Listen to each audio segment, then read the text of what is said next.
को जीना आसान नहीं होता, जिंदगी को जीना आसान बनाना पड़ता है। कैसे? कुछ सब्र करके, कुछ बर्दाश्त करके और बहुत कुछ नज़रअंदाज करके। Thank you so much.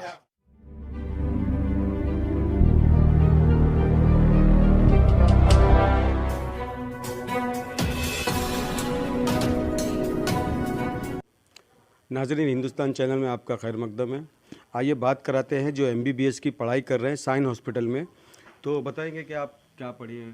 Sir, I am from Sion hospital, I am doing MBBS। आपकी एज क्या है?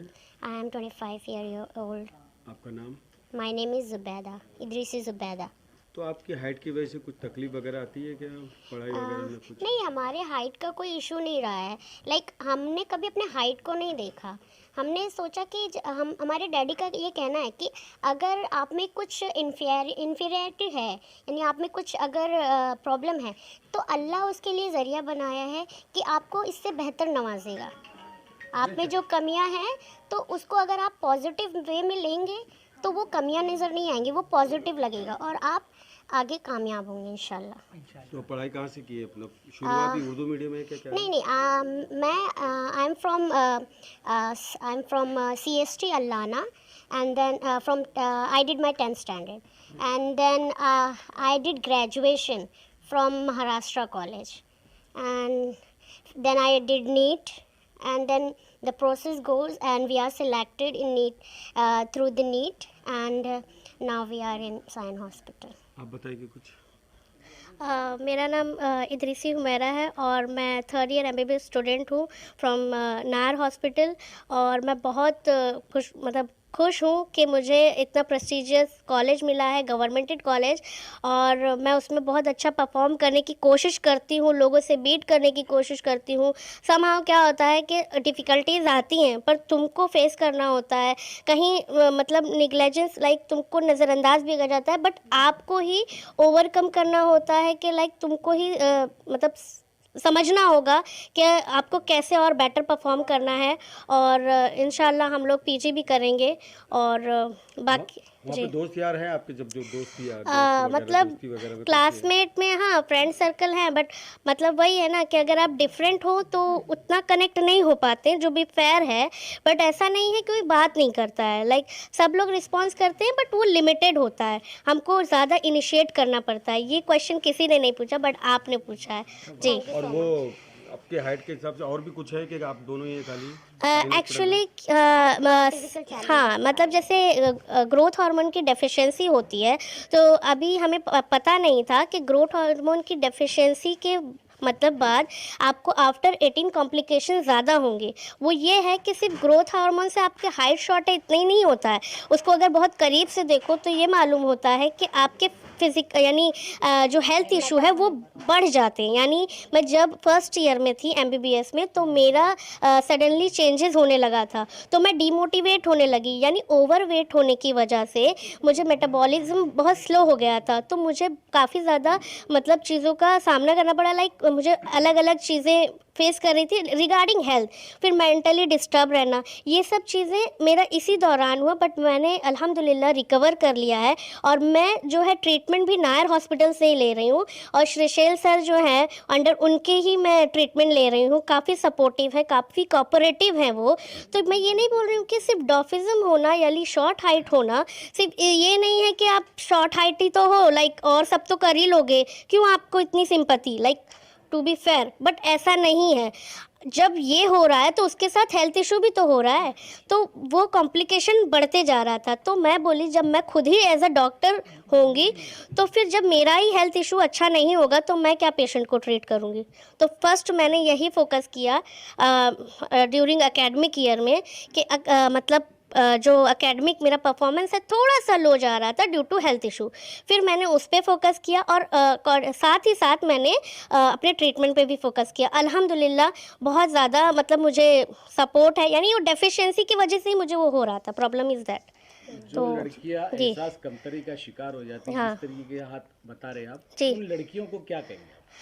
यही है कि पहले तो ये देखो कि आप में कौन कौन से प्रॉब्लम हैं, लाइक जो आप ट्रीट कर सकते हो वो पहले जाके फौरी तौर पे आप उसको कैसे भी, यानी अगर आपके पास मतलब माजरत चाहते हैं, लेकिन अगर किसी के हाथ पैर नहीं है तो उससे लेके बैठ मत जाओ। लाइक उसके लिए जैसे लिम्स होते हैं आर्टिफिशियल सिंथेटिक, वो यूज़ करो, आगे बढ़ो, निकलो, ना कि आप शर्माओ और घर में रह जाओ, हाइड हो जाओ। और अगर किसी और को कुछ और प्रॉब्लम होता है, हम लोग एक्चुअली मतलब मैं नायर में प्रैक्टिस करती हूँ, बट अकॉर्डिंगली अगर मैं किसी को देखती हूँ एज अ पेशेंट ही वो है, उसकी मम्मी साथ में आ रही है, तो मैं बोलती हूँ आपको फिक्र होने की ज़रूरत नहीं है, इंशाल्लाह वो आगे के लिए फ्यूचर बनेंगे। और आप उसको एक्टिविटी बेस पे और दूसरे बेस पे उनको एकदम तैयार करो, मायूस मत हो। तो यही है कि सबको देखना चाहिए, अगर कम है तो उसमें क्या खूबी है वो आपको ही तलाश करना पड़ेगा, कोई तीसरा आके नहीं बता पाएगा। इस तरीके की जी, चीज़ें आपको इंस्पायर किसने किया? ये ना बेसिक से जी। बेस से होता है। जी ये हमारे कॉलेज ने सिखाया, हमारे इन्वायरमेंट से हमें मिलता है। लाइक पहले हमको अप्रिसिएशन स्टार्टिंग से मिलता है, हमारे सोसाइटी में लोग अप्रिशिएट करते थे। सब कभी कभी ये पूछा जाता था आपकी सोसाइटी में बिहेवियर कैसा था लोगों का, तो मेरा ये कहना है कि सोसाइटी वाले ने ही हमें अप्रिशिएट किया, तभी हम यहाँ तक पहुँचे हैं। राइट। और ये है सोसाइटी वाले जो हमसे सडन मिले, हो सकता है उनका बिहेवियर थोड़ा ऑकवर्ड हो, लेकिन सोसाइटी में हमारे सोसाइटी में उनका बिहेवियर इतना पॉजिटिव था कि कि हमको हिम्मत मिलते चला गया। और ना ही सोसाइटी बल्कि हमारे टीचर्स और हमारे जितने भी लोग हमसे कनेक्टेड थे, हमको अप्रिशिएट ही किया गया है। तो ये इससे हिम्मत मिलती। आगे आपका और गोल क्या है? हाँ, और ये भी है, और अशफाक सर ने काफ़ी हमको सपोर्ट किया। वो हमारे लिए जर्नी के समझ लो एक एकदम टर्निंग पॉइंट थे। टर्निंग पॉइंट थे। हम मेडिसिन लेने जा हाँ, रहे थे लाइक, और तो वहीं पे उन्होंने पूछा कि आप क्या कर रहे हो, तो हमारा वही बीएससी कंप्लीट हुआ था उस दौरान। तो वही अब मतलब हम क्या कहते हैं, उसके सडन बाद क्या लॉकडाउन लग गया, तो फिर हम लोग प्रिपरेशन करने लगे। लॉकडाउन में सब इंजॉय कर रहे थे या तो डिप्रेस थे, यही दो वजह थी। बट हम लोग कुछ नहीं कर सकते थे, तो हम लोग ऑनलाइन प्रिपरेशन कर रहे थे, मतलब यही। और फिर नीट में जो सब लोग पहला एग्ज़ाम हुआ था ड्यूरिंग कोविड, वो हम लोगों का एग्ज़ाम हुआ था। काफ़ी लोग सपोर्टिव थे जो बाहर यानी टिकट काउंटर और हर जगह जा रहे थे, तो अप्रिशिएट इसलिए कर रहे थे कि आप पहले कैंडिडेट हो कोविड के बाद, यानी एक ऐसा वॉर चल रहा है, आप उसमें भी निकल के आके एग्जाम दे रहे हो, ये बहुत बड़ी बात है। कोविड के टाइम पे जब हम एग्जाम सेंटर पे गए तो वहाँ पे भी तालियां बजी लोगों की, सबके लिए। क्यों? क्योंकि वो सबसे डिफिकल्ट टाइम था, लोग निकलते नहीं थे डर की वजह से जी। बट हम वहाँ प्रेजेंट हुए और एग्ज़ाम दिया हमने तो उनको बहुत ये अप्रिशिएटिव लगा कि हम डॉक्टर्स जो बनने जा रहे हैं, यंग यूथ, तो वो आए इतने सारे प्रॉब्लम्स के बाद भी। फैमिली का कितना सपोर्ट मिला? सर फैमिली का तो टोटल सपोर्ट रहा। जी। Without their support we are nothing. सही बात। मतलब उनके लिए अल्फाज कम है, उनके लिए कोई अल्फाज एकदम बेमायनी रहेगा, ये ऐसा सा है, समझ लो। मतलब कोविड के टाइम डैडी का मतलब ऐसा हालत था कि जो भी डॉक्टर मिल रहे थे ना, कंसल्ट करना पड़ता था, क्योंकि ऐसा सिचुएशन था कि और बहुत ज़्यादा हर एक इंसान बहुत डिप्रेस हो रहा था। तो मैंने बोला आप ना थोड़ा सा मतलब न्यूज़ वगैरह कम देखो, क्योंकि डिप्रेस हो रहे हो, जाहिर सी बात है। फिर उसकी वजह से वो ज़्यादा मतलब फिर हमने कई डॉक्टर को बदले, फिर भी आराम नहीं हुआ। फिर एक डॉक्टर अल्लाह के करम से मिल गए, तो वो बहुत चैलेंजिंग था। यानी ये सब भी फेस किया, ऐसा नहीं होता है कि जस्ट पढ़ाई, बहुत सारे सिचुएशन होते हैं ऊपर नीचे, लाइक हमको देखना होता है। बस यही बोल देना सक्सेस मिल गया, ये ऐसे नहीं मिलता है, बहुत उसमें मेहनत लगती है। और फिज़िकल चैलेंजिंग में ये भी है कि एग्ज़ाम जो होता है फिज़िकल चैलेंजिंग में, जिनको डिफ़िकल्टीज़ है उनको बढ़ चढ़ कर हिस्सा लेना चाहिए, ऐसे कॉम्पिटिटिव एग्ज़ाम देना चाहिए। और सोसाइटी को भी सपोर्ट करना चाहिए। अगर वो हिम्मत करेंगे तो वो भी अपने आप को हाइड करके नहीं रखेंगे। इसके एग्ज़ाम में बैठने के लिए कुछ सहूलियात भी होती है, को भी आगे बढ़ चढ़ के उनको हिम्मत देना चाहिए। अल्हम्दुलिल्लाह हम लोगों को तो सोसाइटी में ये सारी चीज़ें फेस नहीं करनी पड़ी। यही नतीजा है कि जो हम लोग इतना बढ़ चढ़ कर बोल लेते हैं, हिम्मत कर पाते हैं और सारी चीज़ें। और जो हमसे नहीं अवेयर हैं, हो सकता है उनमें पॉजिटिविटी ना हो, कुछ नेगेटिविटी हो, लेकिन उसको हमको निकालते रहना है। मतलब अपने जहन को ही ना अपने तरीके से डील करना होता है। जिंदगी को जीना आसान नहीं होता, जिंदगी को जीना आसान बनाना पड़ता है। कैसे? कुछ सब्र करके, कुछ बर्दाश्त करके और बहुत कुछ नज़रअंदाज करके। क्या नाम है आपका? एहसानुल्लाह इदरीसी। आपकी दोनों बच्चियां हुमेरा हुमेरा जुबैदा दोनों भी MBBS की पढ़ाई कर रही है। क्या कहेंगे दोनों जिस तरीके से वो उनकी हाइट बॉडी है उसको लेकर इतनी यहाँ तक तालीम हासिल की, क्या कहेंगे इसके लिए? उसके लिए भाई अल्लाह ने उनको हिम्मत ताकत दिया और उन्होंने ऐसा किया। बाकी हम लोग की क्या औकात है, बस ये अल्लाह ने जो किया वो हुआ। कहीं ना कहीं आपको ऐसा लगा नहीं कि मेरी दोनों बच्चियाँ ऐसी हैं, कहीं आपको कहीं इसमें लगा? ऐसा तो कुछ नहीं लगा, बस हमको यही हिम्मत लगा कि जब ये सब पूरा क्लास टॉप मार रही हैं तो ये आगे भी आम जैसा सब कर सकती हैं। उसी पे हिम्मत जुटते गए, हम कराते गए।